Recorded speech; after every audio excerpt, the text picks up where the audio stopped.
আসসালামু আলাইকুম। সংবাদে আপনাদের সবাইকে স্বাগত। সংবাদ শিরোনাম। 3 দফা দাবিতে বিভিন্ন জেলায় এমপিওভুক্ত শিক্ষকদের অবস্থান কর্মসূচি ও স্মারকলিপি প্রদান, দাবি না মানা পর্যন্ত আন্দোলন চালিয়ে যাওয়ার ঘোষণা। ময়মনসিংহে থেমে থাকা ট্রাকে আরেক ট্রাকের ধাক্কা, চালক ও হেলপারের মৃত্যু। ঝিনাইদহে সড়কে প্রাণ গেছে আরো একজনের, আহত 3। সুনামগঞ্জে চলতি নদী থেকে বালু উত্তোলনের শর্ত ভঙ্গ, ব্যবহার হচ্ছে ড্রেজার ও বোমা মেশিন। উন্নত মানের সিলিকা বালু তুলেও বিক্রির অভিযোগ।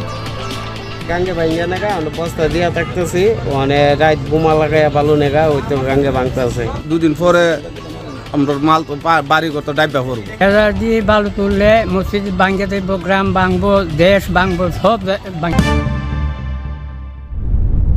মূল বেতনের 20% বাড়ি ভাড়া সহ 3 দফা দাবিতে বিভিন্ন জেলায় অবস্থান কর্মসূচি পালন করছেন এমপিওভুক্ত শিক্ষকরা।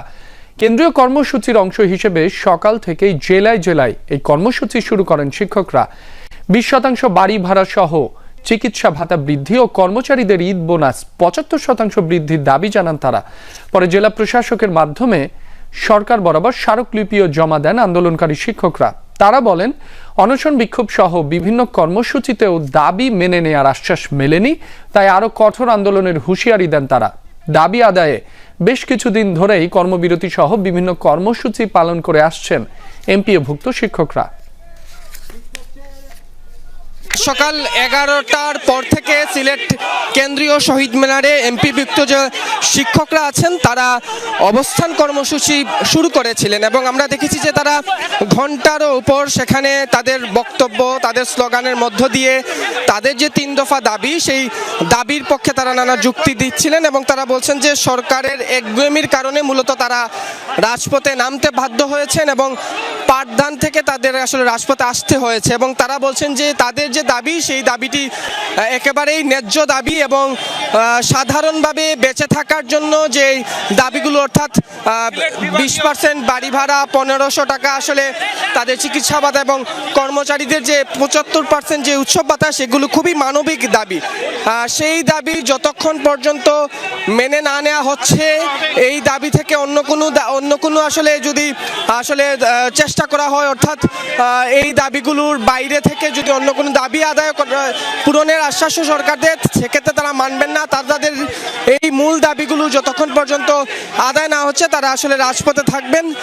সেই কথাগুলোই আসলে তাদের এই যে অবস্থান কর্মসূচি থেকে উঠে এসেছে এবং তারা বলছেন যে তারা কোনোভাবেই রাজপথে থাকতে চান না, তারা পাঠদানে থাকতে চান, তারা শিক্ষার্থীদের শিক্ষা দিতে চান। যেহেতু বছরের একদমই শেষ পর্যায়ে কিছুদিন পরই বার্ষিক পরীক্ষা শুরু হবে, ফলে তারা চান যে শিক্ষার্থীদের কথা চিন্তা করে তারা ক্লাসে ফিরে যেতে। ফলে তাদের দাবি আজকের মধ্যেই আসলে মেনে নেওয়ার দাবি জানাচ্ছেন তারা এবং সেই দাবি না মানলে এই যে দেশব্যাপী যে আন্দোলন, সেই আন্দোলন আরও তীব্র হবে, সেই কথাগুলো তারা বলছেন।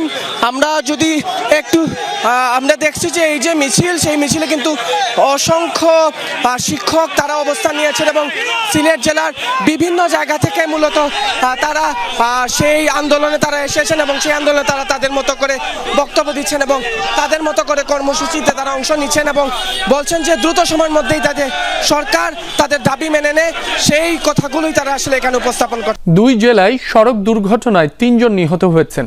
এর মধ্যে ময়মনসিংহে ট্রাকের পেছনে আরেকটি ট্রাকের ধাক্কায় চালক ও হেলপারের প্রাণ গেছে।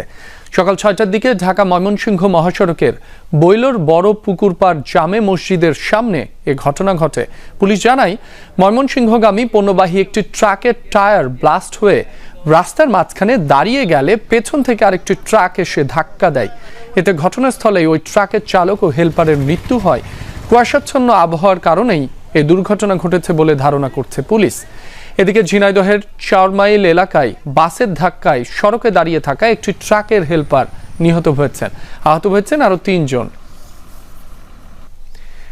ইলিশের প্রজনন ক্ষেত্র রক্ষায় সমুদ্রে অভিযান চালাচ্ছে বাংলাদেশ নৌবাহিনী এবং মৎস্য অধিদপ্তর। সকাল 9টা থেকে বঙ্গোপসাগরের পতেঙ্গা উপকূলে এই অভিযান শুরু হয়েছে। সারাদিন চলবে এই কার্যক্রম। অভিযানে উপস্থিত আছেন মৎস্য সচিব আবু তাহের মোহাম্মদ জাবের, মৎস্য অধিদপ্তরের মহাপরিচালক আব্দুর রৌফ। নৌবাহিনী জানিয়েছে 4 অক্টোবর থেকে চাঁদপুর, চট্টগ্রাম ও কক্সবাজারে পরিচালিত অভিযানে প্রায় 10 কোটি টাকা মূল্যের জাল, 59,000 কেজি ইলিশ সহ অন্যান্য মাছ জব্দ করা হয়েছে। মাছ শিকারের 21টি নৌকা ও 405 জন জেলেকে স্থানীয় প্রশাসনের নিকট হস্তান্তর করা হয়েছে। নিষেধাজ্ঞা চলাকালে অভিযান চলমান রাখার পাশাপাশি গভীর সমুদ্রে দেশের জলসীমায় বিদেশি জাহাজের অনুপ্রবেশ বন্ধ করতেও সজাগ রয়েছে নৌবাহিনী।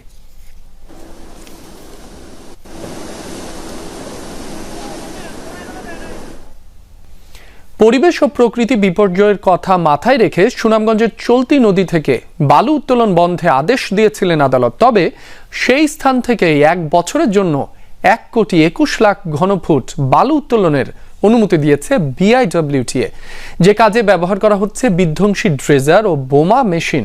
স্থানীয়দের অভিযোগ, মাত্র 1 কোটি টাকা রাজস্ব দিয়ে ভিট বালুর নামে অনুমতি নিয়ে উত্তোলন করা হচ্ছে উন্নত মানের সিলিকন বালু। মেঘালয়ের পাহাড় থেকে নেমে আসা চলতি নদীর সুনামগঞ্জের প্রবেশমুখেই রয়েছে জেলার একমাত্র বালু মিশ্রিত পাথর কোয়ারি ধোপাজান। স্থানীয়দের জীবন জীবিকা ও পরিবেশ বিপর্যয় ঠেকাতে 2018 সালে ধোপাজান থেকে বালু উত্তোলন বন্ধে আদেশ দেন আদালত। কিন্তু 5 আগস্টের পর সব বদলে যায়। সে সময় এই ধোপাজানে শুরু হয় হরিলুট, যা বন্ধ না করার অভিযোগে প্রত্যাহার হন সে সময়কার পুলিশ সুপার। তবে বর্তমানে সরকারি দপ্তরের সিদ্ধান্তের ভিত্তিতেই নদী থেকে তোলা হচ্ছে শত কোটি টাকার বালু। ঢাকা সিলেট মহাসড়ক উন্নয়ন প্রকল্পের জন্য মাত্র 1 কোটি টাকা রাজস্বের বিপরীতে 1,21,00,000 ঘনফুট বালু উত্তোলনের অনুমতি দিয়েছে বিআইডব্লিউটিএ। এরপর থেকেই নদীর বিভিন্ন পয়েন্টে পরিবেশ বিধ্বংসী ড্রেজার আর বোমা মেশিনের তাণ্ডব চালাচ্ছে ঠিকাদারি প্রতিষ্ঠান লিম্পিড ইঞ্জিনিয়ারিং। এতে আতঙ্কে রয়েছেন নদী পাড়ের মানুষ।